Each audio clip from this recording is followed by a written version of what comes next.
Hey guys, welcome to the Matburn podcast. Start it off like that. Okay. Yeah. Okay. Don't interrupt me. That's what I do every episode. You haven't noticed? Yeah, we know. It's part of the I stopped interrupting you during the conversations and just started interrupting the intros only. Yeah. So I just get it out of my system all at the beginning. So can I at least tell them which episode it is? Yes. Welcome to episode 8 of the Matburn podcast with your host, Joshua Hinger, and sometimes maybe co-host Cornelius. What's up, everyone? We're here in my backyard. The new backyard of the worm nest. That's it. That's the name. It's official. The worm nest. What do groups of worms live in? Ooh, that's a really good question. Like, what do they live like together, or are they solitary beings? Yeah. So, like, what's a really funny word for a group of animals? A murder of crows. Yes. A gaggle of geese. Yes. You're good at this. A waggle of worms. A waggle. It's a waggle of worms. That makes the most sense. A waggle of worms. And so here we are at the worm nest. Cornelius. I'm just like fidgeting with this thing that you brought. Keenan's new house. Got a koi pond behind us. If you guys can see that koi pond, and with some tadpoles in there. Yeah, I'm just trying to get comfortable because this Keenan thing is so short. Keenan actually forgot his key to his own house, and he was late. That's the real reason we're out here. It's not because it's a nice background. It's because I forgot the key. He forgot the key, and so we had to rip the screen off the back window. Don't tell people how to break into my house, dude. What if that's a security flaw I have to fix? It won't exist for much longer. Also, can I tell them what street you live on? No, don't give any of my personal details away. But I am getting these things. They're called Rollodens. It's a German invention. Have you heard of them? No. So what they do is they install like a roller, like almost like you would see in the malls, that like a chain thing that goes down, except it's like a shutter. So the way stores in the mall lock up at night. Yeah, exactly. Okay. But theirs is like a chain almost, but this is a shutter that it like fits into itself very smoothly. So there's very little. There's not, like, light doesn't get through. It like protects you from weather, like high storms, and you can install them. So you press a button and they just shut on all the openings of the house. So the glass doors, the windows, and it'll like encase you. Oh, it's like in the movies when the house has to go on lockdown. Exactly. It's like a lockdown effect. And it sounds intense, but everyone in Germany has them. It's just like in all the houses. So when the zombie apocalypse happens, this is the place to be. It's more just like to make you feel secure. Like, say someone's home alone, or so when you're home alone and you're scared, yeah, you just shut it at night. Like, you just press it, the lockdown button. I'm sure you can like control it from your phone at this point. You just lock it down when you go to sleep, you know. Sweet. I also have solar, so I'm like preparing for the apocalypse.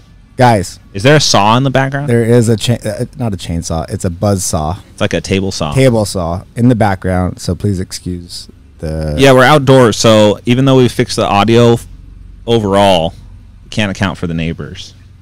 Yes, and we cannot account for Keenan interrupting every sentence. Or getting locked out of the house, so this is where we're at. So, let's go ahead and thank our wonderful sponsors who make this podcast possible. First of all, the Marianas Open, which is going down on August 31st at the Phoenix Center in Guam. Check it out. They have a cash prize division. I believe they're still working with $10,000, but there's sponsors who are joining the mission, and the prize money number is going up slowly, but we cannot tell you what it is. We can only say it's 10,000. It's over 10,000, or it's just 10,000? Currently 10,000 for the super fight divisions. A lot of gnats flying around out here. Anyways, check out the Maynard Open. Super good tournament, and we have to give a shout out to Guam, because Guam supports jiu-jitsu worldwide, even though they're a little tiny island in the middle of the Pacific. Yep. So make sure you watch the pay-per-view events. Make sure you sign up to their tournaments when they're stateside. It's not pay-per-view, it's Flow. Same thing. No, it's not. Pay-per-view is a whole separate company. company. if you sign up for 1 month just to watch the... Pay-per-view is a company. Wait, what? It is? Well, they belong to a company for sure. Pay-per-view? Pay-per-view, yeah, it's a brand name.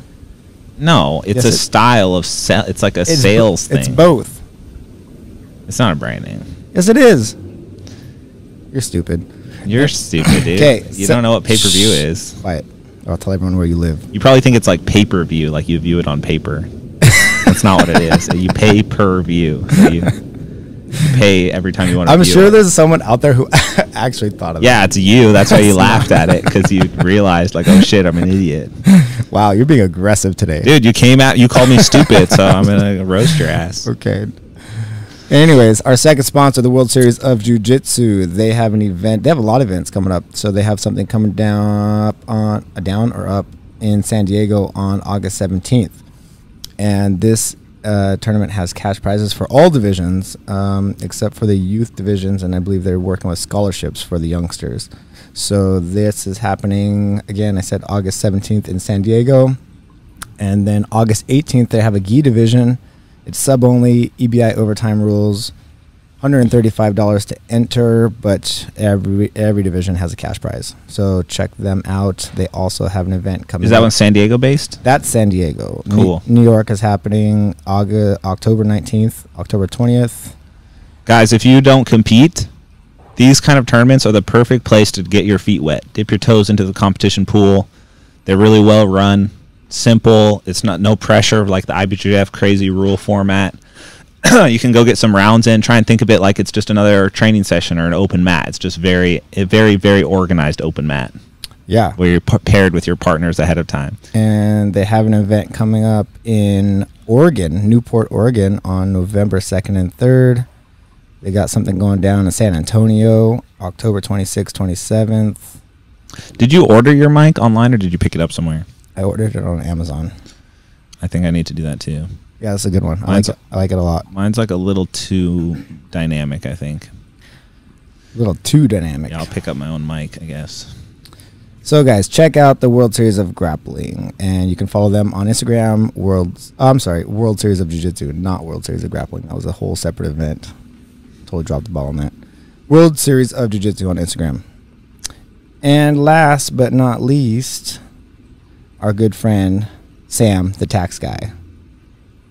Sam, the tax guy, runs a service called Line Tax Service. And he's willing to give a 50% discount to all Matburn listeners. So if you guys want to hit up Sam, the tax guy, he can give you 50% off on your first tax service, or maybe just financial consulting. He works with professional athletes. He works with physicians. He works with business owners. He works with standard corporate employees. He works with everybody, guys. He's a good guy, based out of the Midwest, Kansas City. Don't be fooled by any basic accountant. Let an experienced, licensed tax CPA help you with all your income tax needs. So check him out, www.linetax.net, or give him a call, 913-353-4300.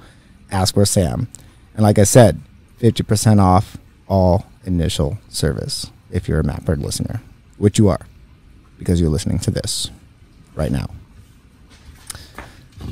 All right, I have a special sponsor too that I would like to introduce. Oh, really? Yeah, this is a. I didn't know about this. Yeah, this is. I told you about it, but you didn't respond. I You think. wheeling and dealing on the side? Buddy? Yeah, I'm doing some side sponsorship deals. These are I specialize in membership sites, sponsorships, and because I own a membership site.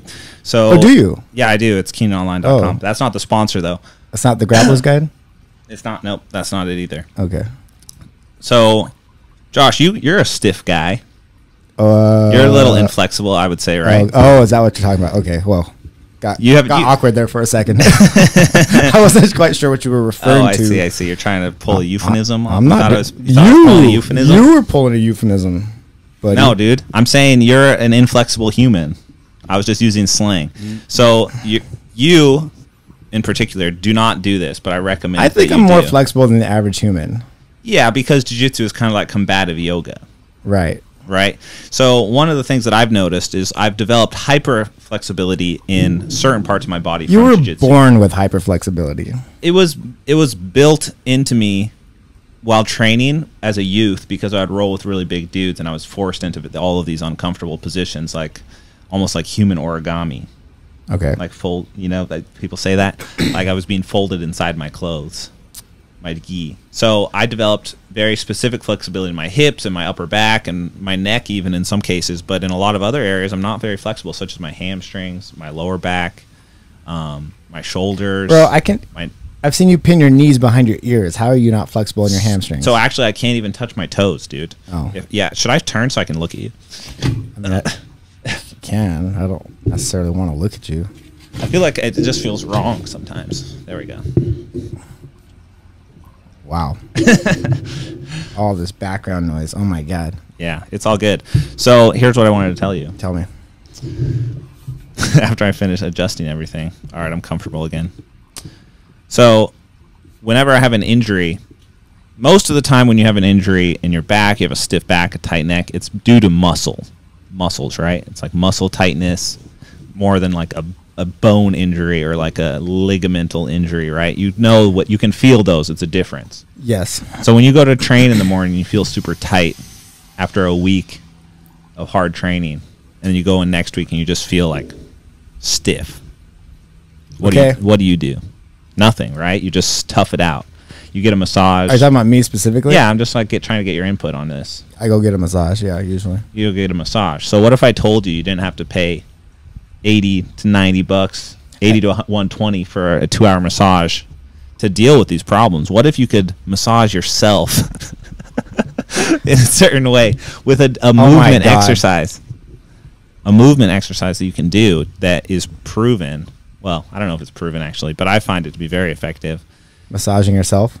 It's sort of like just like I said, jiu-jitsu is kind of like origami. This is kind of like massage for yourself. Just drop it already, man. So I'm going to tell you what it is now. The anticipation is killing me. So I'm trying to set like a situation so you can understand how this benefits your jiu-jitsu. Okay. So there's a website. It's called yogaforbjj.com. And it's run by a good friend of mine who is a high-level judoka and black belt and also a master yogi. And he recovered from a very serious back injury after the discovery of yoga. And because of his extensive training in judo and jiu-jitsu, he was able to draw a lot of parallels between the two sports and develop a system of yoga that is specifically designed and built around jiu-jitsu people. So yoga for jiu-jitsu people. And it's called yogaforbjj.com. And on his website, they have all sorts of cool programs for people like us there's even a section in there called Yoga for Rocks, which I think you would fit into. For people who are stiff. Yeah, so people who are really stiff and have no flexibility. Now, if you've ever done a yoga class, I have. It's incredibly difficult. Super difficult. And if you go to a yoga class, there's varying levels, right? But it's not very friendly to beginners a lot of the time. You have to go to like a very, very beginner yoga class. If you just roll up to any yoga class and just jump in, you're going to be way behind. That's what I did the first time. Yeah. It was horrible. It's very difficult. So you need something like this so you can get into yoga on your own first and set up like a foundation, a fundamental basis for you to work off of so that eventually you can start incorporating it if you do want to go to classes. But what's really nice and what I like about Yoga for BJJ is it allows me to focus on specific areas of my body that I have problems with. So if I have neck problems or a back problem like me, I'm always having neck problems because of this guy. You literally are the reason I have a degenerative neck. Do you want me to say I'm sorry? Yes. Sorry, not sorry. Okay, so there's even a program that's just for your neck, so yoga for your neck, and there's a series of recovery videos, and they run you through different stretches and poses you can do to strengthen those muscles and elongate them, because that's really what the problem is. A lot of these muscular injuries, it's just tight muscles that are cinched up and just unable to release, and sure, you can try and get a really specific massage, but just like a yoga class, it's kind of spread out over your whole body when it's just one thing you need. So instead of committing to something like that, I like Yoga for BJJ because they have an app, and I can just go on it and see what the stretches are that I should do when I'm feeling super tight in the morning. And when you're feeling stiff. Yeah, when I'm feeling stiff in the morning. Yeah, dude. What is this, dude? Are we in 8th grade? Your fault. I'm just using words. This is the English vocabulary, bro. That's how you describe stiff muscles and stiff necks. So grow up, Josh. Now that we've gotten past that humor that Josh can't get past, apparently. The middle school humor. Now we've got past the middle school humor. Yeah, it's an incredibly valuable resource, and it functions, if you're a member of Keen Online, it functions under a very similar instructional program. The website will look familiar because these websites are kind of sister websites. There's portals. Yeah, it's like it shows like the different programs, and it gives you it's just very detailed and very easy to find stuff, and you'll see it's very intuitive. Anyways, Matburn podcast listeners get 30% off. Oh, that's solid. Or is it 10% off? It's either 30 or 10% off. There's a big difference there. Yeah, so the email's there, but I can't read it from here. I But can't see it either. the code, the promo code, if you go and sign up for yogaforbjj.com with the promo code Matburn with a capital M, it is case sensitive. Matburn with a capital M, almost like a password. One word, Matburn, no space, capital M.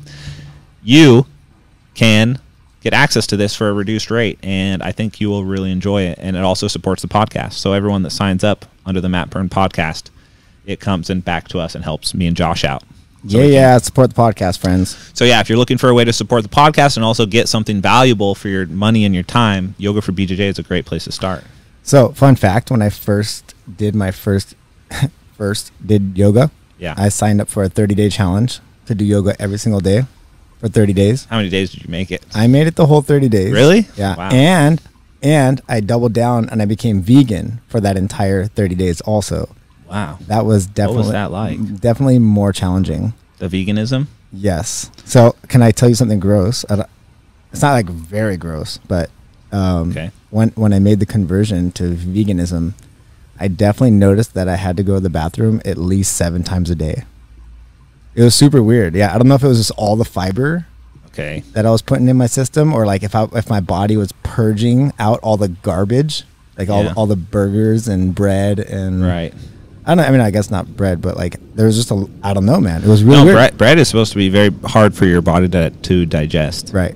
But it was like for the entire first week or 2 weeks that like I would literally go to the bathroom, and my roommates at the time did it with me, and they had the same effect. They had to all go to the bathroom like 7 Really? times a day, and I just didn't know. So what did your diet consist of? Because when I went on a vegan diet just to see how my body felt, it wasn't for any like personal reasons. I just wanted to see how it made me feel, like performance wise. I kind of cheated a lot and went to a bunch of vegan restaurants. And if you go to vegan restaurants, the funny thing about vegans is they really like to take advantage of the fact that they can eat fried food. Yeah. And they just fry everything, yeah. and it like defeats the whole purpose of the veganism, because you go and it's just like fried tofu to be like chicken tenders, and you're like, wait, this is vegan, but like this is Yeah. not healthy for me. Did you know Oreos are accidentally vegan? That's hilarious. So you get deep fry an Oreo, and you're still Yeah, you can still definitely a be vegan. unhealthy as a vegan, but like if you truly go vegan and you're like prioritizing raw foods, I know you can feel really good. And I felt very good when I was more pescatarian. I don't think I did it long enough that my body can adapt to become more efficient with the plant foods, but I would train really well for about an hour, and after an hour I would have a really bad sugar crash.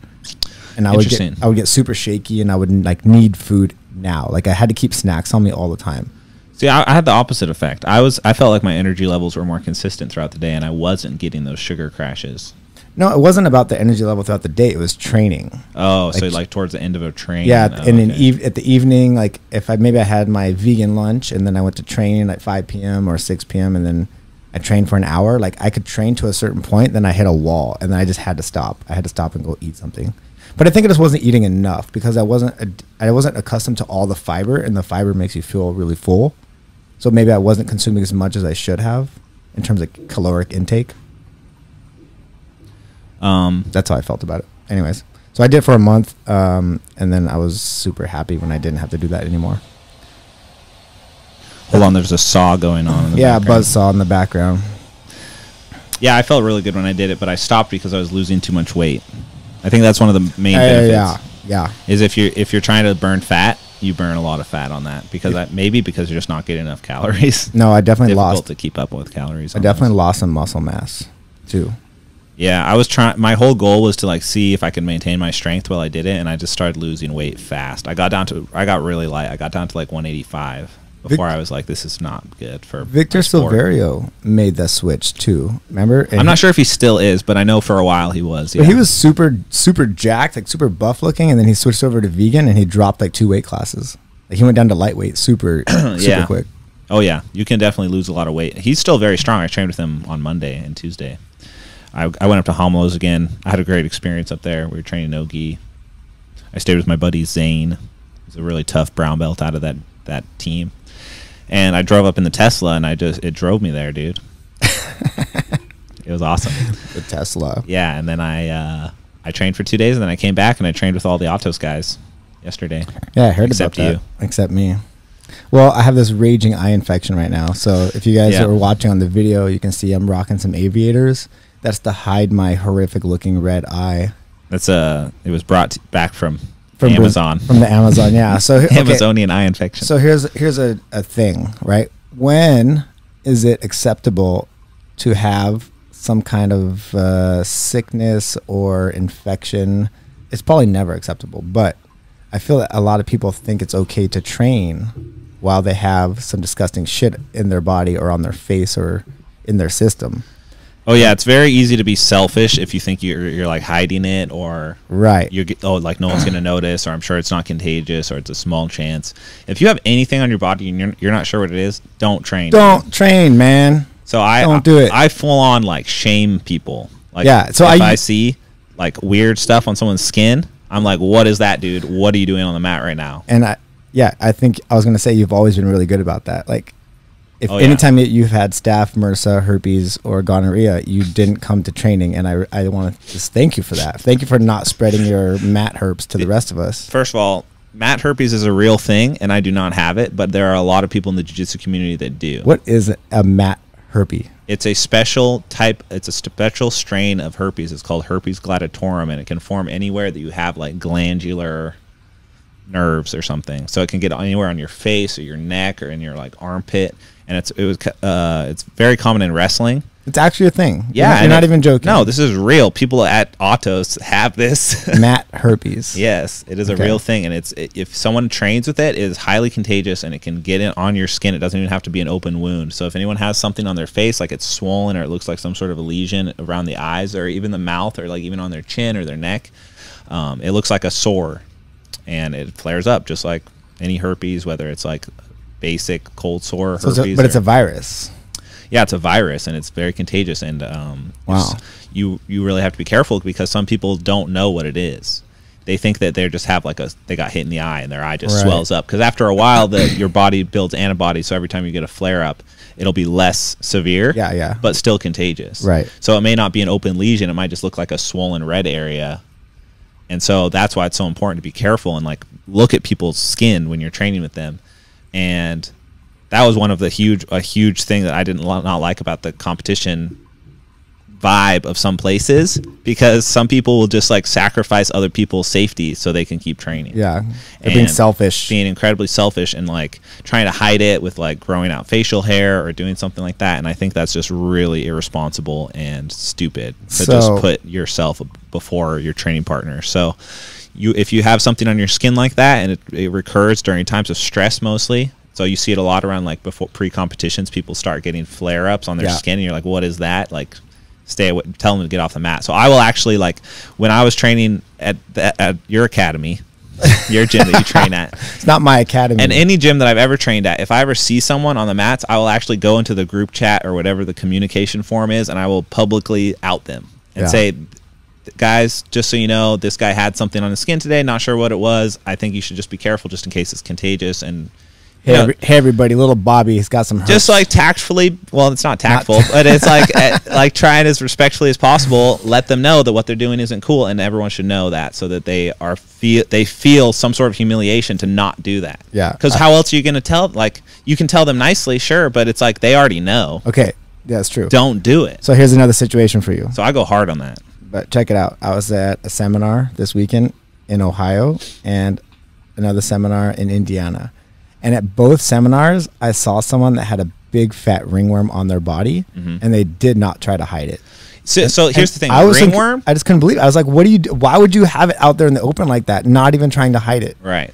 But there's so many worse skin infections than ringworm. Ringworm is literally the least. Yeah, I agree. Dangerous. Like, if you get ringworm, it's contagious and it can spread, but it's also incredibly easy to manage and cure very quickly with the proper ointments and stuff. No, staph is much more dangerous. Staph, impetigo, and herpes gladatorum are the ones you really want to watch out for. And those are the dangerous ones that can really mess you up. Bacterial and viral.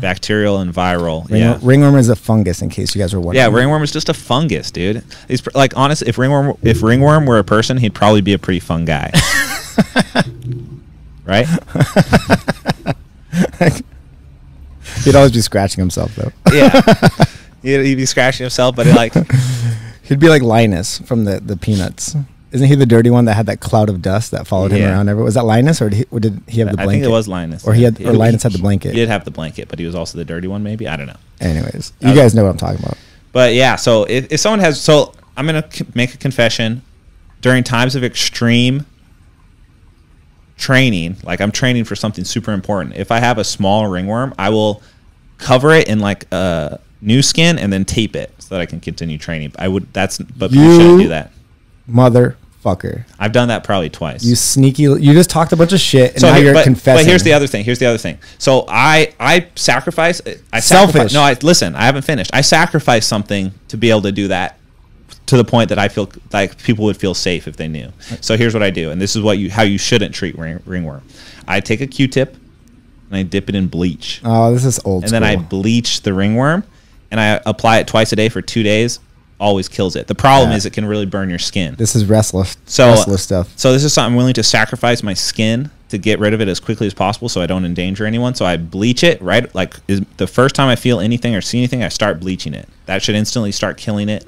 And then I cover it in new skin, and then I would tape it. And then this is only if it's very small, and I'm not even sure if it's ringworm yet. Obviously, if you have a big, massive ringworm, which can form like the side, like I've seen huge ones. Yeah, it can be massive. Yeah. In those situations, like definitely. I saw one the size of a baseball. But it was horrible. Yeah, definitely tell your friends like beforehand if you're going to train with them. Okay, I have a horrible story for you now. Okay. And you guys cannot judge me too harshly. Not that I did anything wrong, but this was back in wrestling, back at high school wrestling. So I'm 17 years old. I'm an idiot. Okay. All 17-year-old males are idiots. Yeah. They don't know shit about shit, and they're dirty. Yeah. And they're awkward. So, in high school wrestling, I got a ringworm right on my forearm, and I wanted to get rid of it as soon as possible because the CIF was coming up or something, the championships. And I took a little piece of cloth. I put that cloth in bleach.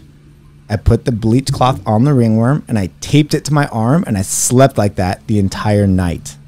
Ooh. I burned a fucking hole into my forearm. Yeah. Like there was a divot in my arm. It was like a throbbing, achy feeling all night long. And the next morning I took it off, and I literally had just burned a hole into my arm. Like, but I bet you didn't have ringworm anymore. Okay. Well, fun fact. That ringworm died. But within the next 24 hours, I had like 10 more on the same arm. So what that tells me is you probably had ringworm before you noticed, slept in your bed, got your ringworm all over your sheets, didn't change your sheets, put the tape on, probably, and then just spread it anyways, which is a thing. So if you have ringworm and you have a significant other, you need to change your sheets immediately. Yeah, wash everything, then do your treatment with Tinactin or like an actual ringworm ointment, Lamisil, and put it all over constantly all day long. Never have it not on right after the shower, constantly. Do not put bleach on yourself. Yeah. don't put a bleach cloth on your ring. And the reason for that is there. Some people have much worse reactions to it than others. So you with bleach, clearly probably not a candidate. When I've poured bleach on myself, no, there's a difference between using a Q-tip and swabbing it versus taping some shit to your arm. And 8 hours of it ate a hole into my arm for 8 hours. Yeah, I would just like dab it on and then like rub it in until it kind of burned. So I made sure it was like I'd like scrub off this fungus. Yeah, if I have one, I scrub it super hard with really hot water and soap in the shower, and I basically just take off the top layer, and then when I get out, I put on the cream, and then within like a couple days, it's pretty. So that's what the ugly side of jiu-jitsu, guys. Like you're gonna get a skin infection. Make sure you shower right after class. Don't wait to go home to shower. Hot showers. You got to shower at the gym. If your gym doesn't have a shower, you need to bring like the wipes, and not antibiotic wipes, but you need sanitizing wipes. You don't want to use antibiotic wipes in a gym because it can breed stronger bacteria. That's how super staph gets super staph is formed, and then that can live in a gym. And once you have MRSA in the mats, it's actually impossible to get out. And some gyms have to be completely evacuated and start over. So. You know, MRSA is not even the real super staph. It's one level above MRSA. It's called gigastaph. It's called Versa. Whoa. Yeah, and so MRSA is methicillin resistant. I think that's what the MR stands for. And then the medicine they used to treat that starts with a V, but then it's evolved even farther, and now it's resistant to that other medicine that starts with a V. I don't know what it's called, like Versasilin or something like that.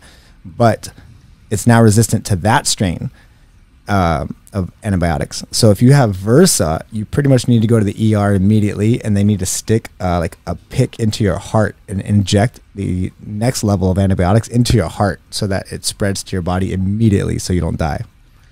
Wow.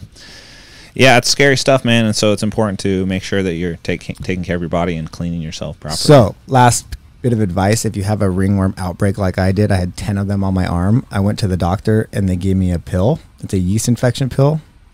That's an antifungal, and it kills everything within 24 hours. But it's really hard on your liver, kidneys.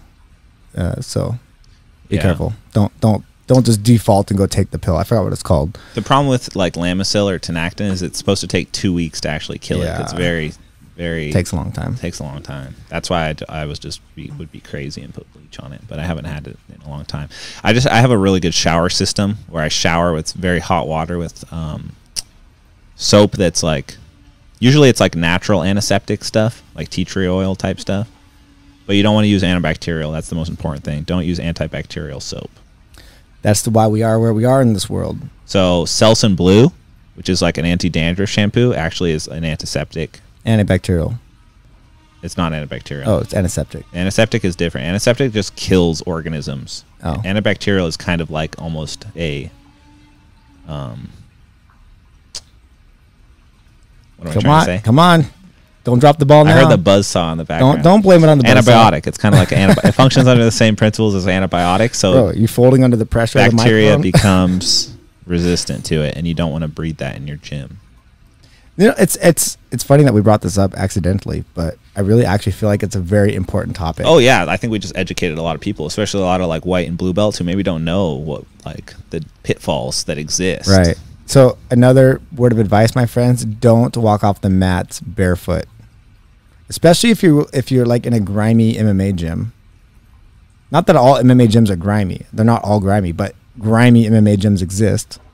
And grimy jiu-jitsu gyms exist. So maybe just like take a verbal assessment of your academy, take a look around. That's how ringworm gets in gyms. You find ringworm in like dirt. Right. It's like it grows around like feces, like dog feces. Animal poop. Yeah. Yeah. So then you track it into the gym, and that's how it gets onto the mats. Right. So it's on the bottom of your shoe. Yep. Right. So wherever people are walking around in shoes, that's where ringworm exists in staph. And so that's why I always wear flip flops to the gym. Don't like shoes with socks is a mistake because then you have to like put them on and you're sweaty. You don't want to like get your shoes all dirty. Yeah. Always wear flip flops. Well, there's a reason why slides. Feet generally stink after a long day of wearing shoes and socks because it's a dark, moist, comfortable area for bacteria to grow, and that's where bacteria. That's all grows. athlete's foot really is just a type of fungus. Tinnitus. Yeah, I think is what it is. So guys, don't walk around barefoot off the mats, man. Put on some flip flops. Yeah, there's also, if you're really paranoid about it, they created a product for wrestlers because herpes and impetigo were such an issue in wrestling communities because it's just like you said, young dudes who don't know. There's like a foam spray that you can layer your body, cover your entire body with, and it's kind of like a biofilm. It's a shield. It's like protects your body. Yeah, it'll stay on like through sweat and stuff. It's almost like sunscreen for ringworm. Yeah, and I remember it smelled like cherries. Yeah, it smells good, and it's like a foamy thing, and you just put it all over your body. And it made me sweat a lot. It would like open up my pores a bit, and I felt like I sweat like twice as much when I would take that stuff, and it was really good for cutting weight. So I've trained with people before who I suspected they might have herpes gladatorum on their face and were trying to hide it, but I didn't feel comfortable calling them out about it. So throughout my career, I've run into this situation a few times, and I would be so freaked out by it that after I would roll with them reluctantly, I would go to the hand sanitizer and put it directly on my face, and I would just douse my face in between rounds, and just like anywhere that I could like possibly have been sweated on, I would just douse, and it would just go back to the mat just burning. But it was like that good cleansing burn. Like I had just used fire to like purify my soul. Which I also wouldn't recommend doing because you can probably go blind. But I do these crazy things. Okay, so when you're in the shower, do you use your hand, a washcloth, or a loofah, or a scrubbing brush? So D, none of the above. I use it's a Korean bath sheet. So it's basically like a synthetic loofah, but it's a towel. Loofah towel. It's a loofah towel. And so you can fold it to create a loofah scrunchy. Yeah. Or you can extend it like a towel to get your back and get like that's important. your nooks and crannies. Yeah. So one time I got a ringworm right in the dead center of my back. Right. And so if you're using a handheld thing, you can't reach that spot. But with the Korean bath towel. And I had no idea that I had it. It was about the size of a quarter, which means it probably, that's a pretty good size, I think. Yeah. And it was Andres who spotted that. It was like it was at the old academy like 4 or 5 years ago. And he gave me a pass. He goes, "It's all right." He's like, "I'm not even mad at you, bro, because it's in that one spot on your back where you can't reach."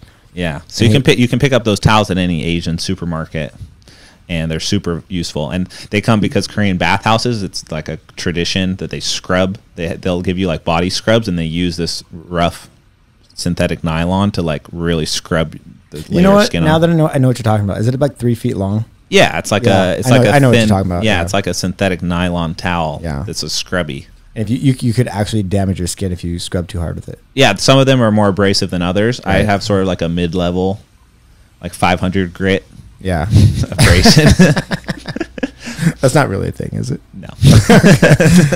That's sandpaper. So this is the advantage of training in the gi, though, right? The gi at least helps shield your body against. That's true. Microbes. I definitely get a lot less ringworm or I don't think I ever get staph in the gi. I never get it in gi season. I only get it in no gi season. Yeah, because it's not your own sweat that's causing it. It's direct contact to someone else who has it. So if it's not contacting your skin through your gi, you're pretty much fine. Which is why spats are good for no gi. Spats and long sleeve rash guards can help protect you a lot. Yeah. Which makes ADCC training super sketchy because everyone likes to train with their shirts off. And it's like, man, you're exposing your entire upper body. But at least you can see. Like if there's nothing visible on their skin, you're probably fine. That's true. That's a good point. In a lot of ways, that's better because if they have it under their skin, the sweat can still carry the like pieces of the infectious material through their rash guards onto you, and then it would have to penetrate your rash guard into your flesh. What's the most horrible infection you've ever had? I haven't had any bad ones. I've had some bad staph before, but I always catch it early. Whenever my significant, your better half, is here. My significant other just walked in. So I've had some bad staph.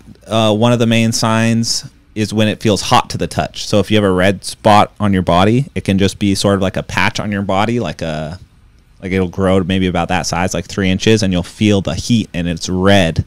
And if you touch it, it'll feel warm and kind of hard to the touch. That's usually indicative of a bacterial infection. Ooh, that's a good word, man. Good for you, indicative.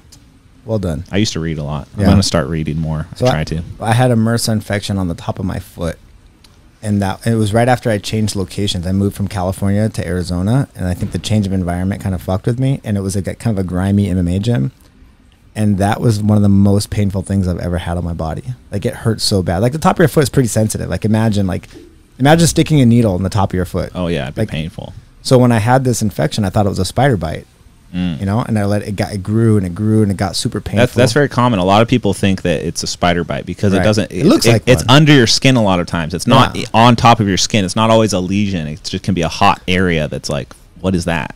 So because it was all the way down at the bottom of my foot, my blood pressure was really I would feel my throbbing. And my heartbeat. I could feel my heartbeat in my foot. So I would have to keep my foot above my heart like this to keep it from hurting so bad. To drain the blood out. Yeah, it was. Look, I still have the scar there. You see the scar? Brutal.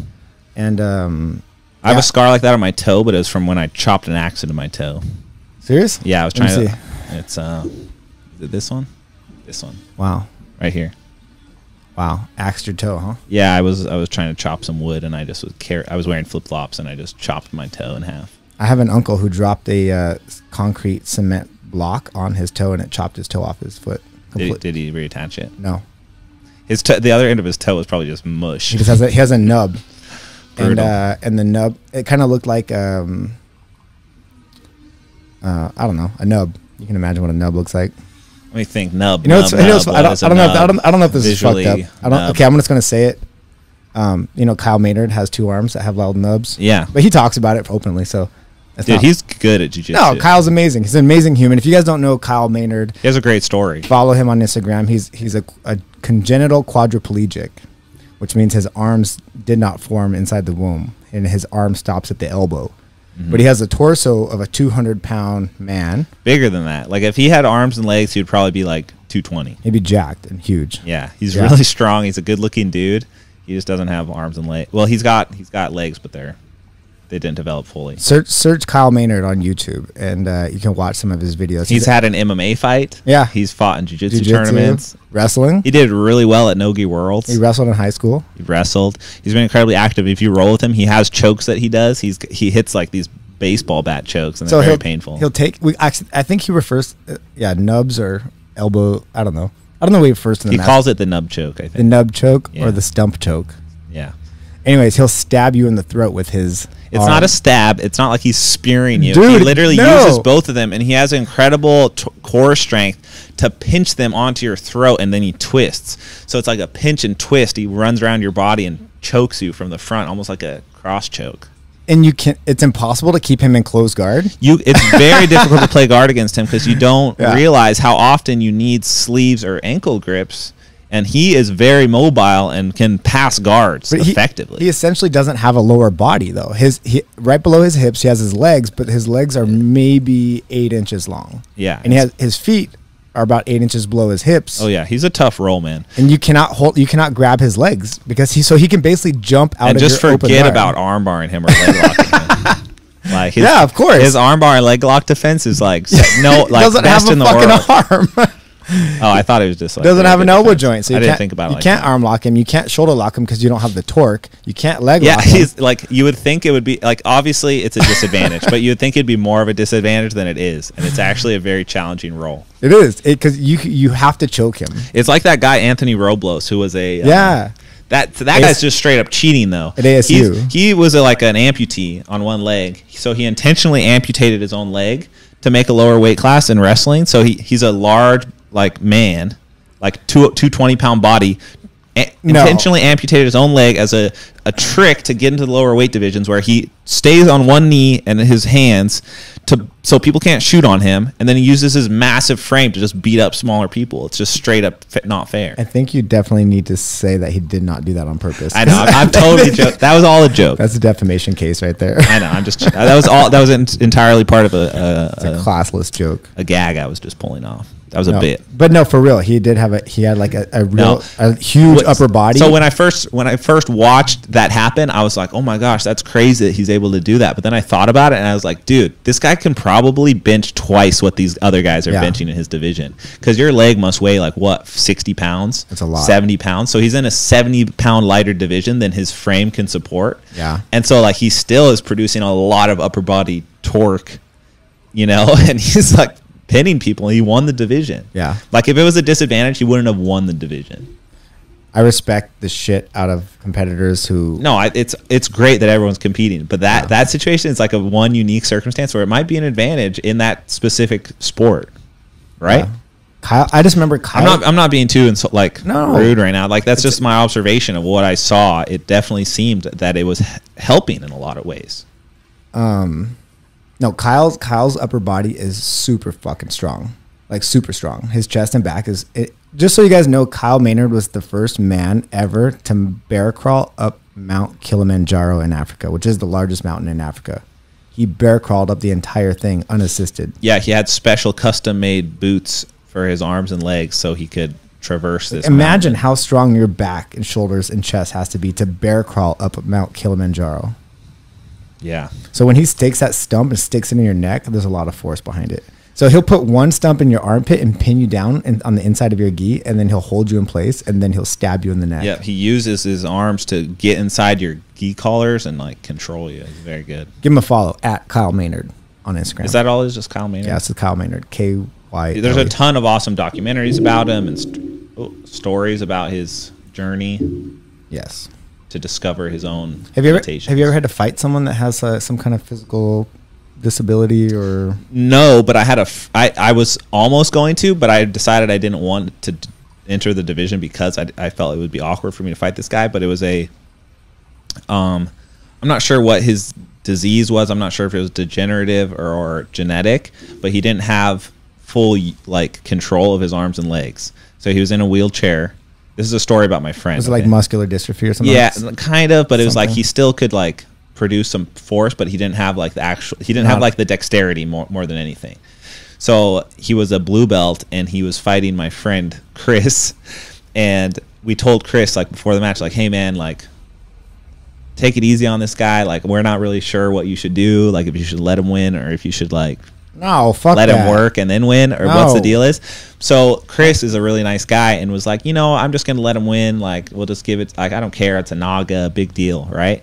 So they go out there, and the guy's dad wheelchairs him out, and it's like they start the match, and the guy kind of like grabs Chris's ankle and like pulls, and Chris like falls and like lets the guy kind of pass his guard, and then they roll for a little bit, and the guy kind of gets like a arm lock, right? And Chris taps. And so we're like, man, Chris, that was really nice. You really gave that guy a good experience. I bet he's going to be really happy. I'm sure you made his whole family happy. So then the next day, we're on Reddit, and we see this post, and it's like, I think what to do if you've outgrown your gym. And I open the post, and I'm reading it, and it's about a guy who says that he's surpassed his coaches, and he no longer feels that he should be training at that academy. He wants to move to a different academy because he does better than his coaches. And so I go to the guy's profile, and it's the guy. It's the guy with the disability. The disability. And so he's literally he's so delusional, or like just incredibly, I don't know what the problem is, but he thinks that his coach is bad and not letting him win. And then he also talks shit about Chris and how easily he defeated Chris. I just fucked up that guy. Yeah. And so we were like, oh my God, wait, this guy's a jerk? So the guy's a jerk. Everybody's been letting him win. Yeah. Everyone's been letting him win. He thinks he's really good at it. And so we were like, what the heck, dude? So like we knew the guy's coach, it turns out. He was like an affiliate of one of the Lloyd Irvin gyms, and the guy's coach name was Danny. And we talked to Danny, and we were like, what's the deal, man? Like, what's up with that guy? And he's like, yeah, like he just thinks he's really good, and like apparently he's like that in all aspects of his life. He's just like pompous about stuff, and like not just jiu-jitsu. To the point where he's a dick. He's just a dick. Yeah, so like we were like, Chris, you got to go and like get your revenge. You got to go fight him again at another tournament. Trash him. Yeah, and just like beat him up. And then there'll be another Reddit post about how Chris is a dick. And so, yeah, exactly. So, and then me and Andres, we edited a video, and we made this like hyper intense highlight of the match, because of course Andres recorded it as just like, because Andres is just ready to do something with it. So we recorded this like super intense highlight of the match afterwards, and we just like, it was like just the guy. Basically, we put it like exactly like a highlight, but just like highlighted the little movements the guy was doing, like reaching and grabbing Chris's pants, and like we put it to like epic music. There was black and white and zooms, and it's just like, and Chris is just getting his ass kicked by this dude, and we would just play it on the living room TV whenever Chris came out. We just turn it on and start watching and act like nothing was happening. Just the highlight of Chris getting beat up by this jerk. You can't tell that Chris was going easy. Like you can't. The guy's clearly has a disability, but it was just so funny to us that he like, because Chris was so salty about it that the guy was a jerk. It turns out, yeah. Man, I would never go easy on someone. I'm sorry, I just won't. I would. I mean, in a competition. Yeah. Do you think they want that though? They don't want you to go easy on them. Do you know how? Do you know how many times I had to go easy on you? I knew you were gonna fucking say this. I fucking knew you were. I don't know how to tell you this, Josh. Nogi Nationals. Remember that match? I do remember. Things were going really well for me at the time. You were just coming up. I was. No, like, you literally gave me a sob story about how you hadn't won shit in over a year and you really needed this gold medal. You gave me a sob story. You were trying to convince me to give it to you.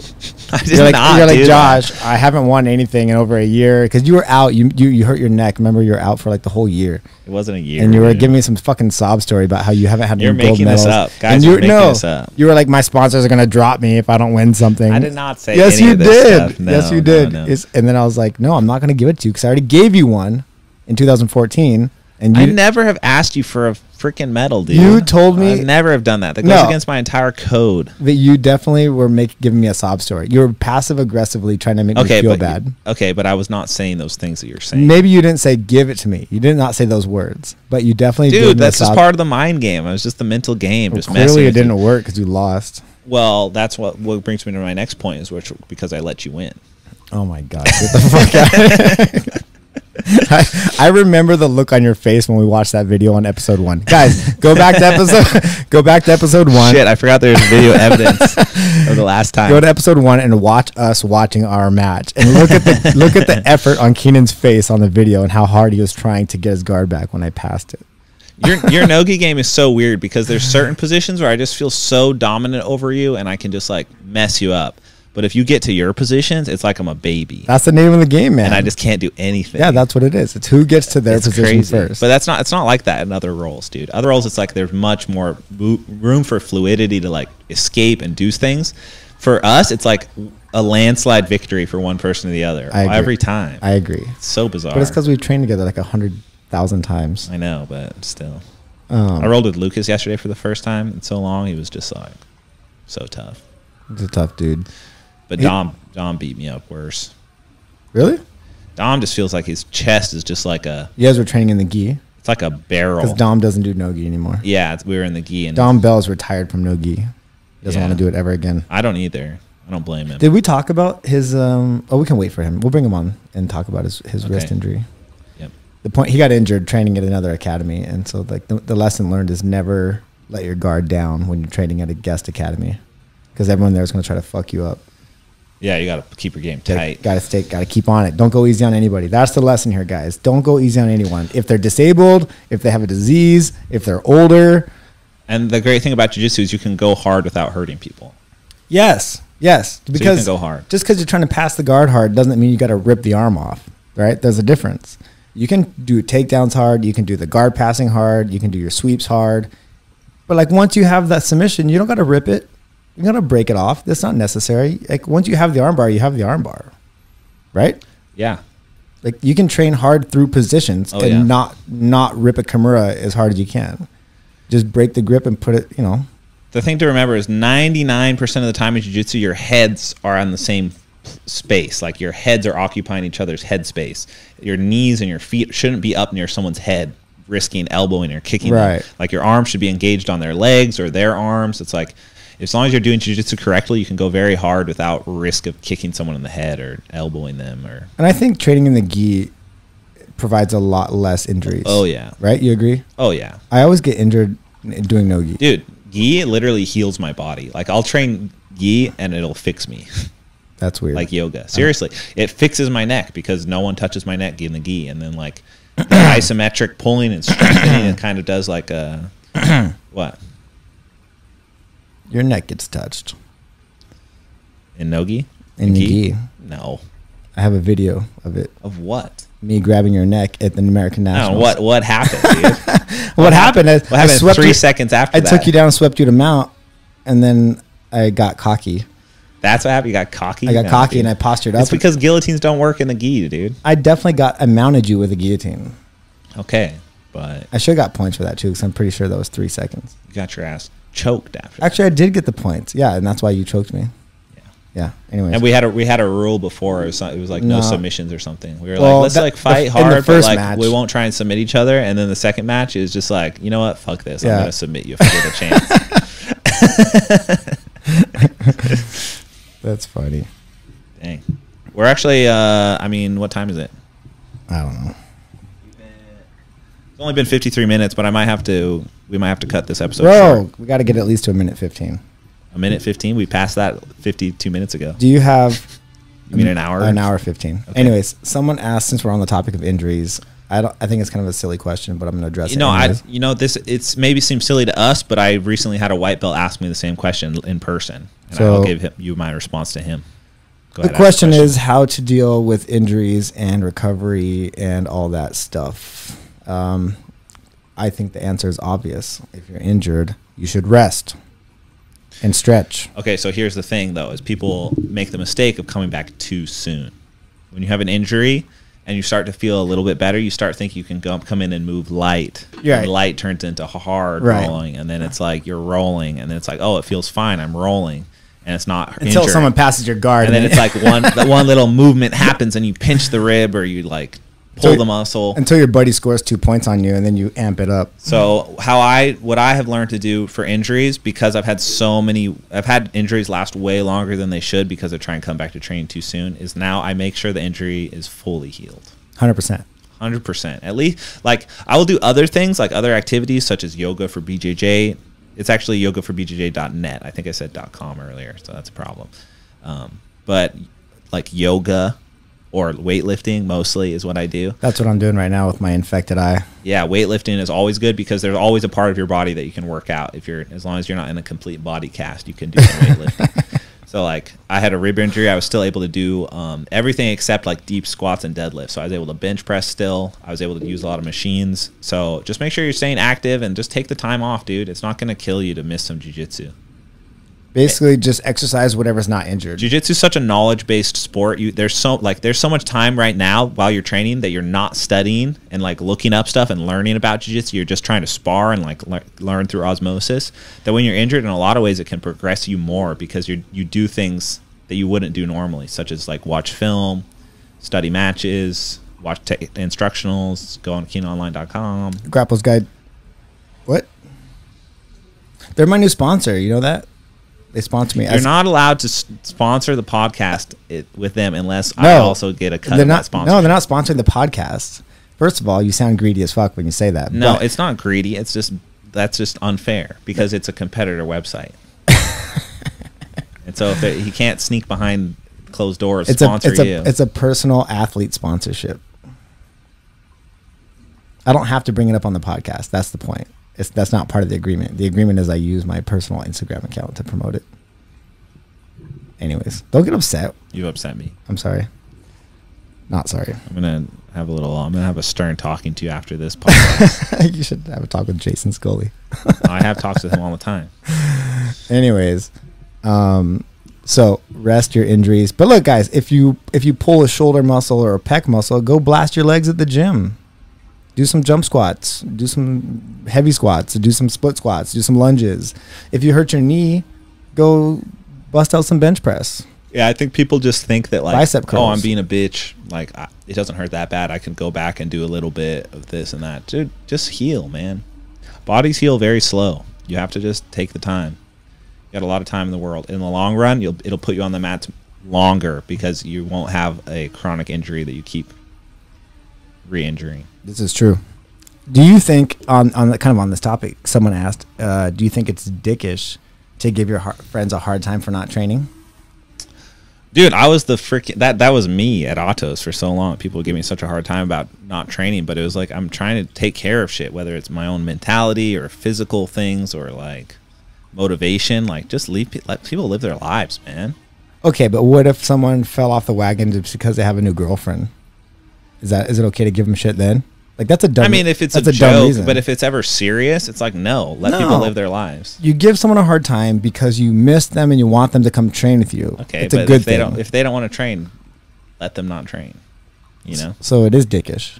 I think so. I mean, if you're really good friends with that person, you can do it in a joking format where it's like, yeah, you want them to come back, but they also understand you're just ribbing them. I think it's important. You want to let them know that they're missed, but you don't want to sound like you don't want to be too. Dude, definitely don't shame people for not wanting to train. Yeah. Poke fun at them. Dude, that's what you guys were doing to me, dude. I was bullied. You guys were bullying me. Oh.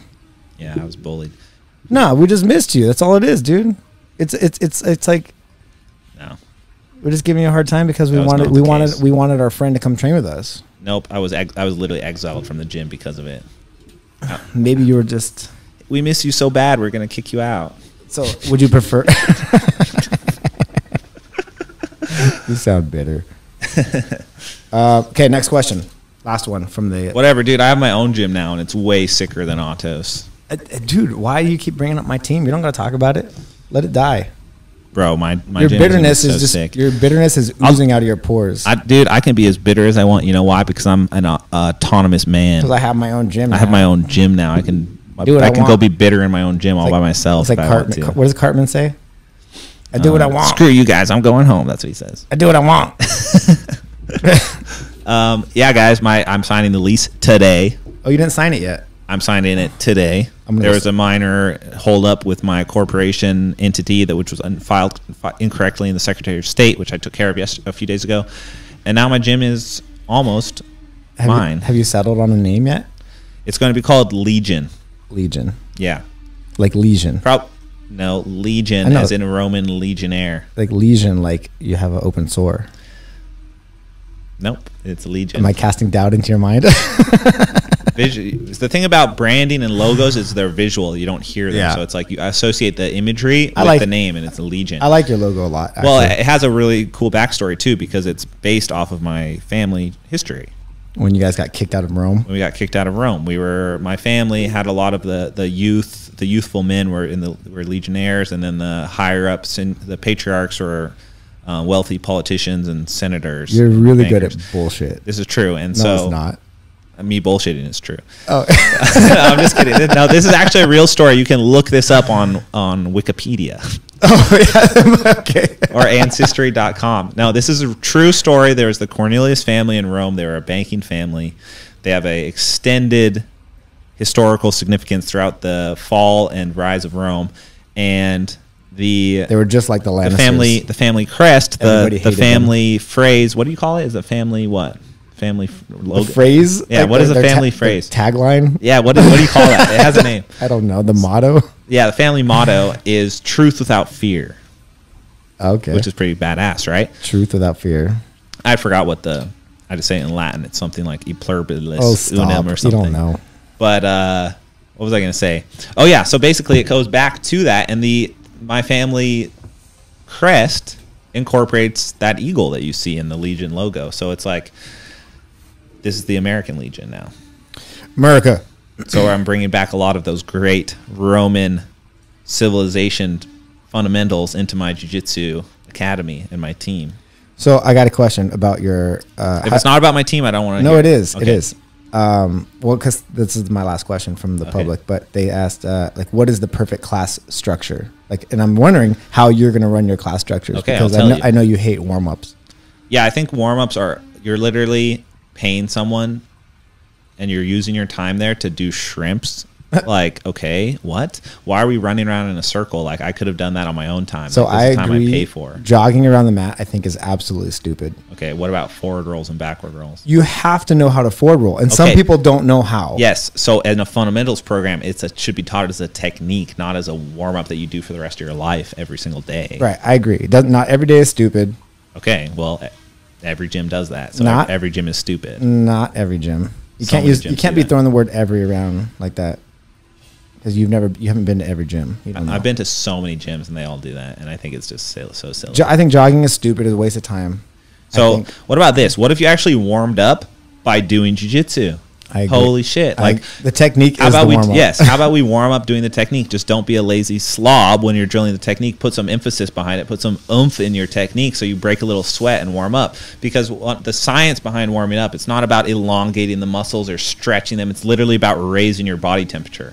Raising your body temperature creates the blood flow. The blood flow and the body temperature actually causes your body to be more malleable because heat causes malleable to be malleable. You're full of big words today. I'm always full of big words, bro. You just never talk to me except in podcast form. So malleable. So you can warm up in a number of ways. If you have a specific injury like me, I take time to warm up my neck on my own time individually. This is true. I've seen you do that a lot. I warm up my neck to protect it because if I don't warm it up, I know that the stupid warm-ups are not going to get it, and I know that if I go straight into rolling, I'm not going to get the warm-up. So I do neck exercises that I learned from yogaforbjj.net, and I use those before my trainings, and it helps me a lot. The days that I warm up, I never get injured. It's when I start to feel too good, and I'm just like, I don't need to warm up today. I feel great. And then I skip the warm-up. That's when I get hurt. So let me give you the counter argument from one of my friends. He loves to run really hard warm-ups with lots of push-ups, sit-ups, crunches. From a conditioning standpoint, sure. So his argument is that the majority of the people in the class were sitting down all day, and they didn't get to exercise all day the way that we do. And so they like having a 15-minute That's stupid. workout. You should have a conditioning class then. Like, they're there to learn jiu-jitsu. Let them roll. That's a great workout. I agree, kind of. I think you're wasting people's time. I think... Okay, so I'll tell you what my perfect class structure is, and you tell me what yours is. Okay, you go first. Mine is very simple. Mine too. And it's the way I teach the kids class every day. I don't Kiss, bro. Keep it simple, stupid. Yeah. Kiss. Cool. So I bow the kids in, and I literally jump straight into technique. I make them. They form a half circle around me. I give them the technique for 5 to 10 minutes. They work on the technique for 20 minutes, maybe 30, and that leads us to the halfway point of the class. And then I spend the entire second half of the class is just training. Yeah. And then at the end, if it depends on how good the class was, like if I need to give them a little, if they didn't train hard, then I'll kill them with some exercises. Yeah. To make sure they got that workout. And if they did train really hard, then I'll finish the class with a game. But they're kids. I mean, adults like games too, though. Yeah. So I think that's the best class structure. Honestly, the only thing I would change about my classes for adults would be to let them roll as long as they want to. So I don't even like ending classes. So I'm not going to do bow outs. Everyone will just keep rolling until the last person doesn't want to roll anymore, and then everyone just filters off on their own time, and you can leave early if you want. If you're tired, if you're not tired, you want to get more training, you can train as long as you want. Who's going to be your gym manager? I know it's not going to be you.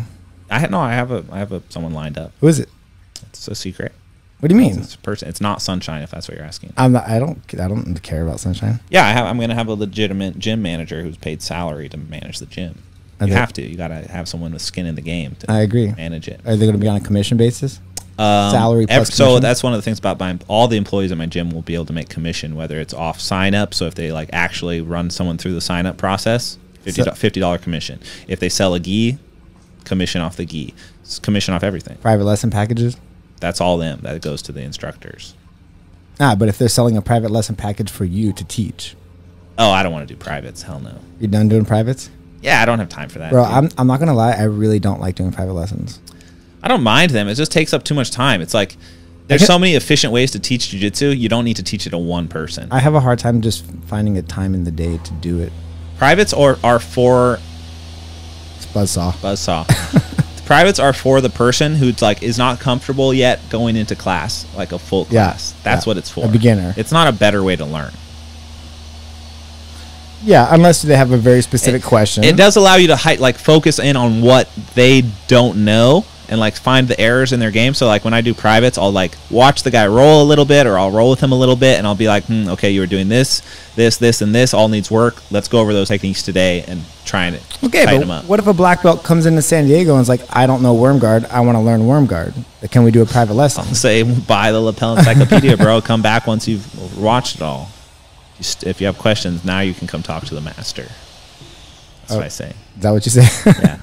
That's the automated response. Are your students going to call you master? What are your students going to call you? They're going to call me master of the universe. That's the required thing. If they call me like master of the universe, say it. Can they acronym? Don't you dare don't call me by my last name. MOU? Master of the universe. MOTU? Yeah. MOU? Yeah. Mo. No, they can call me whatever they want. A lot of people like the traditional martial arts style, calling someone sensei or professor. I'm not going to insist on it. I think that's silly. Can they call you Keenist? They can call within reason if they want to be. If Yeah, they want to be, yes or no. If they want to be, they can call me that. Yes, but I'm going to beat them up in training. I will beat my real name into them. Kenneth. No. Professor Kenneth. No, I've got a really awesome system I'm setting up. It's going to be really sick, and I'm looking to hire instructors at the moment. So, but I have very specific people in mind because I don't like or trust. Well, it's not that I don't like; it's that I don't trust most black belts to really know what they're doing, like the level that I want instructed. Right. You have a standard for your academy. I have a high standard, and I'm not going to hire instructors that are just available. I want good instructors that I know are teaching things correctly because I have a very keen eye for that. I think it'd be really cool if you imported someone from another part of the country, someone who's like really awesome. Oh yeah, like AJ Agazarm. Yeah. Oh God. No, he can teach how to not tap to arm bars and stuff. Yeah, dude, he's not gonna his body's gonna fall apart.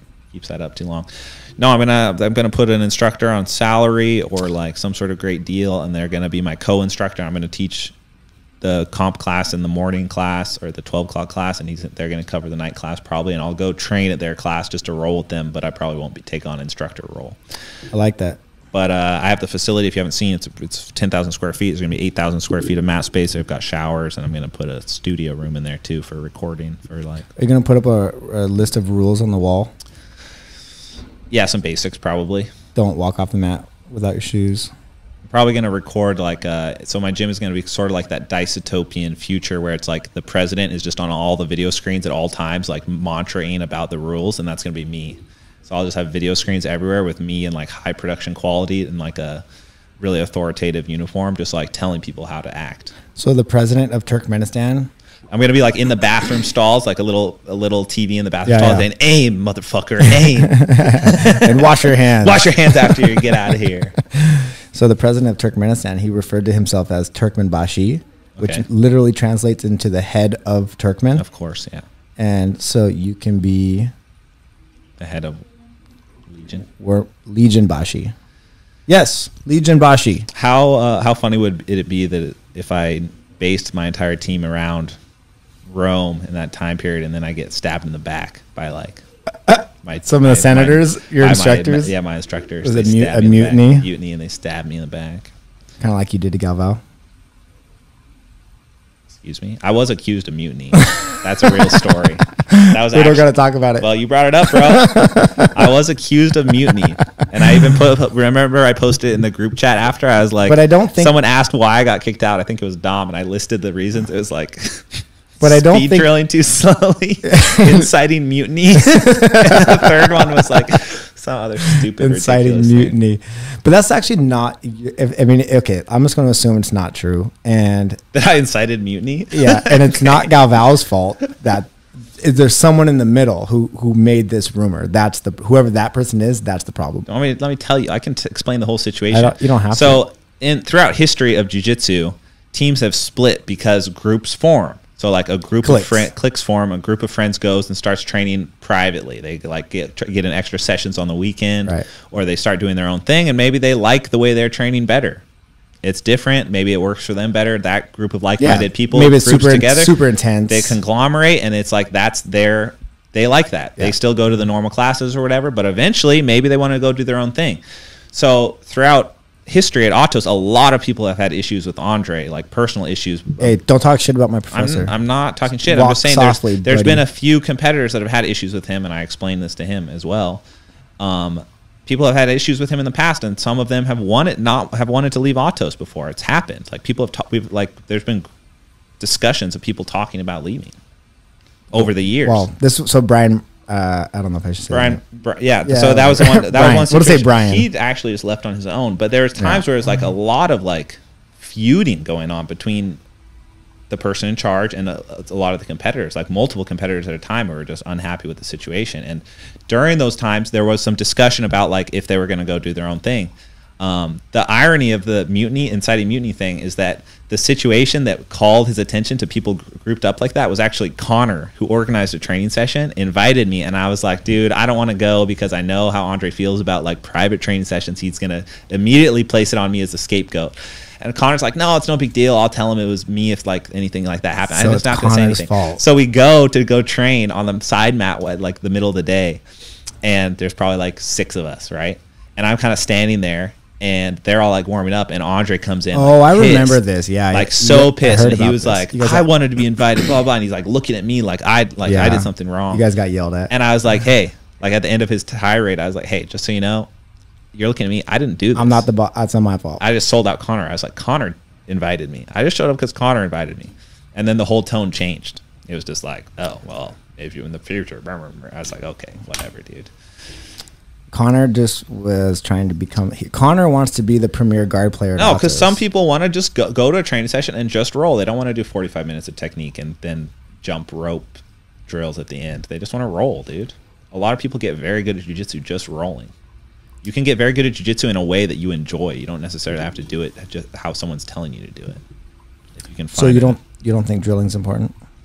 To an extent, it's more like you want to drill a move until you have the basic idea of the movement. You don't want to like drill it for reps. You have to drill to learn, right? Yeah, you got to like try it, but I wouldn't call it drilling in the sense of like repetition drilling. It's like you practice the movement until you have the movement to a level that you could perform it live, and then you should just try and do it live as much as possible.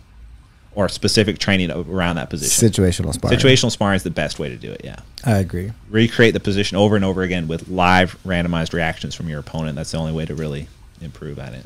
Yeah, situational sparring is pretty clutch. It's pretty important. And people don't like it or think it's not as effective because you won't have as much success in the training room. Like the actual drilling session, you won't feel as good because that's where you're learning. But then when your brain processes the information, and you've actually built those... You slept on it. Yeah, those neuron pathways have been formed. Right. Then when you go to competition, you can actually do it at a much higher... And this has been proven by different studies. Well, I think a lot of people who feel that maybe they're the best person at the academy, and I don't know, maybe you live in like the middle of nowhere in Kentucky, and you don't have very many high-level guys to train with. Maybe you're a brown belt and you're surrounded by blue belts. if you put a blue belt on your back and do some situational stuff, that can be challenging. Oh yeah, for right? sure. That's a really good way to supplement training. Yeah. Yeah. Put all your blue belts in really good positions and then fight from there. That's how Gordon got really good at Danaher's, because he's the biggest guy there and by far the most skilled and athletic. But he trains a lot of little dudes, and that's why he has such good submission defense. Is he just lets them crawl all over him and try and submit him from every angle. Throw the little guy on your back, and he just like fights out of everything. Having a little guy on your back is pretty tough. Oh yeah, their little arms can get under your neck, and they're like a little tight little backpack. Like there's no wiggle room. Exactly. I have a hard time with little guys. I do much better with bigger guys. I feel the exact same way. I would much rather compete against a bigger guy. It's like against a little guy, it's hard to out technique them. You have to like mush them into the ground. Right. Like, you got to be a jerk and just like try and crush their head. And that doesn't always work. They can tuck themselves into such little tiny balls. Yeah, like I'm trying to do like a normal pass, and their legs are just like where are you going? Like they don't have any leverage over your legs right now. They need very little space to get underneath you. Yeah. So just so you guys know, little guys have the advantage in jiu-jitsu. I mean, in some ways, for sure. I think it's a 40-pound limit, though. Yeah. Like, once you get over 40 pounds, then it starts to be an issue. But, like, if someone's 35 pounds less than you, that speed, the speed that they get and, like, the strength ratio that they have is challenging, for sure. I do very well with guys 35 pounds heavier than me. Exactly. 40 pounds heavier than me? 36 pounds, forget it. It's a cutoff. No, 41 pounds is where it's like you're really pushing that's it. Like you have no chance. But 39.9 pounds, you can probably get some stuff going.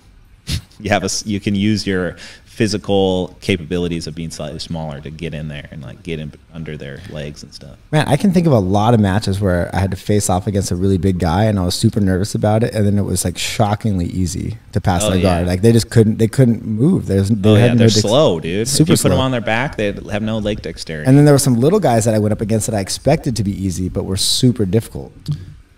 Yeah, dude. I've had the same experience. So you can never judge a book by its cover, my friends. Technique. I'm always surprised with how weak some big guys feel. They don't feel crazy strong.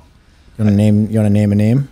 Buchecha didn't feel crazy strong. No? It didn't feel like he was using strength. It felt like he could produce a tremendous amount of explosive force. He's fast. And move his weight at such speeds that it's like momentum based. That's kind of his unique thing, right? He's just so big, but he's so fast. He can literally launch himself into at high speeds and pass your guard with that movement. But it's like he's not going to slowly like crush the wind out of you.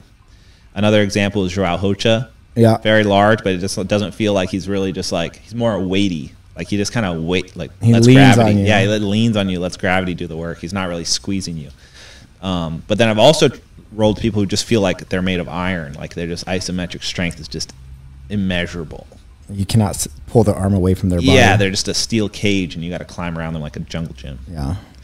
And those guys are more difficult for me to deal with. I'd rather deal with a big guy who's weighty because it's like I weightlift. So wasn't there a guy in Seattle that you went up against who was like crazy strong?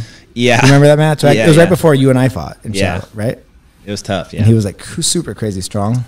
Yeah, and he was like laughing at me during the round because I couldn't submit him in the first 7 minutes or so. He was like joking, like laughing. He was smiling at his coach. He was like smiling, like winking at his coach, like he was doing. Keenan can't submit me. But then what did I do? Wormbar. I wormbarred him.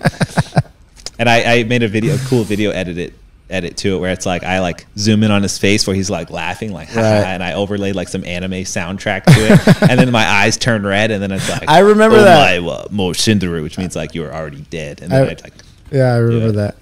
That was a good video. Yeah, I made some good anime inspired videos.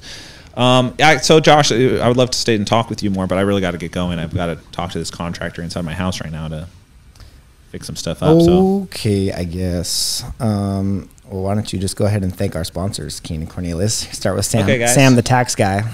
Are we sure we're not missing anyone? I have it in the back of my head, but definitely give that shout out. So to Sam. taxes, guys, taxes and tax guys, and taxes, guys, and tax girls out there. Taxes, they get you. They suck, and it's a very complex field. And if you don't have an expert telling you what to do, sure, you can go into TurboTax and do all that and like figure it out for yourself, but it's so much more convenient and easy to have a real person you can talk to and learn about your taxes and understand what's going on with your bracket of whatever you're paying and write-offs and what qualifies and things you can do to make sure you're doing everything by the book and just really taking care of business. And that's why you got to call Sam, the tax guy, by going to www.linetax.net, or you can call them at 913-353-4300 and ask for Sam. And the Matburn listeners receive 50% off their initial service, which is huge, because like a tax service is like $300. Yeah, and so I actually looked into these guys because I was going to use them for my taxes, and I inquired a little bit about the prices, and it's very affordable, and it's something they can help you with bookkeeping too, as I believe. So they just sort of manage your taxes and meet with you. Financial consulting. It can be like monthly or it can be quarterly, and they can kind of talk with you over what's going on. And yeah, these guys are great. They specialize in tax consulting and can increase your bottom line. And he's a jiu-jitsu guy. So jiu-jitsu people should support the businesses of other jiu-jitsu people. I firmly believe that.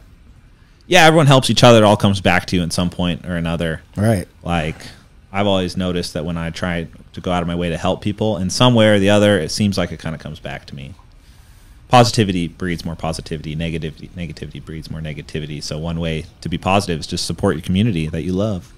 Yeah, and with that, you guys should also support the World Series of Jiu-Jitsu, because they're actively trying to put cash in the pockets of jiu-jitsu competitors. And that, my friends, is an awesome thing. Support World Series of Jiu-Jitsu. Go to their events. They're doing one in San Diego, August 17th, Las Vegas, San Antonio, Oregon, New York, and many, many, many more. So definitely support them, and give them a follow on Instagram at World Series of Jiu-Jitsu. And last but not least, wait, there's two more. I'll do also yogaforbjj.net. Yogaforbjj.net. It's a monthly membership, or you can sign up for a reduced rate if you get the yearly, and it is constantly updated with yoga techniques, yoga flows relating to jiu-jitsu. So for you stiffy guys out there, you stiffies out there, make sure that you're signing up to yogaforbjj.net and use the promo code Matburn with a capital M, no space. Matburn with capital M, no space, and you get either 10 or 30% off. I just don't remember which one it is. Let's just say 10. Yeah, but it might be 30. You get a percentage off, and regardless, you get something really valuable out of it, and it supports your favorite podcast, which so many of you are just begging for more. Everyone on the internet just wants more. They seem to think, people think that we're releasing them less and less, but really we've been consistent every Thursday. Yeah, it's 1 week. But so many people are like, man, now because someone said that we're going to run out of, I saw on Reddit, someone was saying, someone was talking shit, and now they're doing less. It's like, dude, we literally posted them every week. 1 episode a week since the beginning. Since the beginning. That's what. And I slid in the extra Galvao episode on the weekend. It was like a bonus. Right, that was we already did the podcast that week too. Yeah, so there was literally a week where there was a double Matburn podcast. Yeah, right. But I wasn't on it, so they didn't. I'm not gonna lie, that episode, I'm a big draw. I'm not gonna lie, that episode has the most views out of any episode. not if you look at YouTube. Not on YouTube. No, because there is no YouTube. I didn't record it. Hey. Anyways, guys, last one. YouTube is where the listeners are at, bro. Okay. Last sponsor. We want to give a big thanks to the Marianas Open. Probably because Andre posted that one on his Instagram. That's maybe. Linked it. Maybe. Yeah. Okay. Don't count me out, bro. Marianas Open. Dude. Insecure much? Marianas Open. Support Chamorro Jiu-Jitsu. And go check out the Marianas Open on August 31st. And they have cash prizes for the tournaments, for their division. And, look, I'm wearing my Fokai shorts. Fokai is the famous battle cry of the Chamorro. Is that what it is? I don't know. I don't want to say. Dude, you can't say that about their culture if you don't know. It is kind of. It means many things, so it's very difficult to pinpoint. But it's a word. Half a day. Well, that's just like hello or good morning or good night or what's up or have a good one. How long does it take to get to Guam? That's my joke. And I say it to you every time I go to Guam. And it takes half a day. Which is accurate, actually. It does. Yeah, so check out the... always kills them. I say that to the flight attendants on the planes. Check out the Marianas Open, guys. And, Guam, for how small they are and how far away they are, they've made huge contributions to jiu-jitsu. And so supporting this tournament is one way to support Chamorro Jiu-Jitsu culture. And we love them. We both competed in their tournament, and it was a great time. It was a really, really great time, actually. So. Oh, you know what's cool about this episode is this is the first episode where we get to put your little mid-episode ad roll to like attract sponsors. The one you filmed at the place. Oh yeah, you're gonna throw it in there. The video's ready, and we're gonna put it in the middle. Nice, cool. Really coming together. Well, hey guys, just a big thank you to everyone who supports us, and yeah, we somehow managed to become the biggest jiu-jitsu podcast in like 4 weeks. I need to give a shout out. Everyone likes it, so that's great. I need to give a shout out to one individual real quick. Oh yeah, someone's just wanted to just help us out, right? It's this donation. Yeah, we got a donation from a listener, and I asked if he wanted any advertising space or anything like that, and he said no. He said, I would just like you to give a shout out to my coach, Manny Martinez. So, which I'm teaching a seminar at his gym next week. Where's it at? Richardson? No. McAllen? Texas. One of those. McAllen or Richardson. But definitely in Texas. Yeah, it's in Texas, and you can find the ticket link on the Keenan Online Instagram story highlights on the profile page if you want to sign up. I think it's at like 60% capacity right now. Yeah, so big thanks to our man Ray Walker. Oh, maybe I shouldn't have said that, but it doesn't matter. He supported us, and I love him for it. And so thank you, and shout out to Manny Martinez. Thank you for it's fine. Thank you for having a really awesome student who supports podcast. And we must bring some light to that guy's day, dude. To make him to have him want to support us like that, to really keep doing it, we're significantly impacting that guy's life, and that makes me feel good. How does it make you feel? So warm and fuzzy. I really think it's awesome that people, like, even though it's just us right now listening to the sounds of our own voice, like there's people out there that kind of need this kind of stuff, you know? Like it gets them through the day. Yeah, I'm sure if you have a monotonous job. I mean, everyone has monotony in their day, like traffic. For sure. Grocery store. Monotony sucks, but like. My monotony is airports. Airport monotony. I can't stand airports anymore. I'm so done with it. Yeah, I've just been trying to stay so busy lately. I haven't had to deal with any sort of boringness. I have one more flight this weekend. I'm going to Portland. I'm actually flying tonight to Portland for the 10th Planet Nogi Summit. I'm super excited about it. Those are good, dude. Yeah, they have like you did one. Yeah, here. I did one here in San Diego. They're really big, and they have a huge group that they bring out, and they bring in a bunch of athletes. Yeah, so some of the instructors, real quick. I don't know if it might be sold out. To be honest, I think it's sold out. But Marcelo Garcia is the primary instructor on Saturday. Marcelo, that's what's cool about 10th Planet too. Is like they know that you need to bring in outside people to bring in the specialized knowledge. You know? Right. Yeah. So that's Marcelo on Saturday with Nathan Orchard, and me and PJ Barch are teaching on Sunday. PJ. Yeah, PJ's cool, man. I really like that guy. We're actually on the same flight too, so I have a flight buddy. Cool. And yeah, and then on Friday I think is 10th Planet Portland local hero Phil Schwartz, and I believe there's one other person. It might be I don't know who. I forgot. Might be Ethan. I don't know. Ethan Krendelson? Might be. Krendel's skin? I might be wrong. I think I just saw a picture of PJ and him, so that might be why I'm thinking of that. But anyways, so that's happening this weekend. If you guys signed up, I'll see you there. If not, you're lost. Yeah, and these are the last seminars for me for the year. My Texas ones, I'm doing 2. That's it for the year? Done? Yeah, I might go to Hong Kong, but it's like there's kind of some turmoil over there. There's been some violence, so I don't know if I'm going to go. Okay. Did you know about that? No. Hong Kong turmoil. What happened? Well, apparently, like mainland China is trying to pass an extradition law in Hong Kong, so they can just come in and just like take whoever. And China's government is like notoriously like kind of they just do whatever they want. You know? You think? Like they just do whatever they want. And Hong Kong's kind of been protected by that and under more westernized laws and like rules, and so they're kind of losing that right now. And China is all up in their business and corrupting some of their government, and like there's like speculation that they're hiring like the triads to like beat up the protesters. Like it's just all crazy over there. There's like something crazy, like half the population of Hong Kong marched in the streets to like fight the extradition bill they're trying to pass. And like China's just kind of like, well, we're doing it anyways because it's beneficial for us and we don't care. So, well, I have friends in Hong Kong who train with Rodrigo Caporal. Something like this has happened before, and a lot of the people from Hong Kong moved to Canada actually to get away from that mainland China influence. But wow. So maybe that's going to happen again. People might kind of just ditch that place because it's kind of like... No one's going to ditch Hong Kong. It's the economic center of the world.